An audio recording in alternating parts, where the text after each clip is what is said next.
Mərhum əməkdar artist Tünzalə Əliyevanın Topuş bacın ailəsinə daha bir ağır itki üz verib. Doğru Xəbər Azərbaycan bildirir ki, aktrisanın qardaşı Elxan Bayramov 58 yaşında Moskvada vəfat edib. İlkin məlumata görə onun ölümünə səbəb ürək çatışmazlığı olub.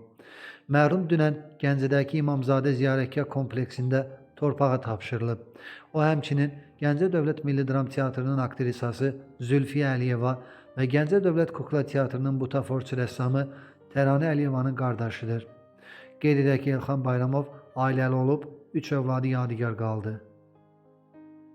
Deputat Səbinə Salmanovaya da ağır itki üz verib. Unikal xəbər verir ki, onun atası Qədir Salmanov dünyasını dəyişib. Mərhum sabah Sumqayıt şəhər qəbirstanlığında torpağa tapşırılacaq.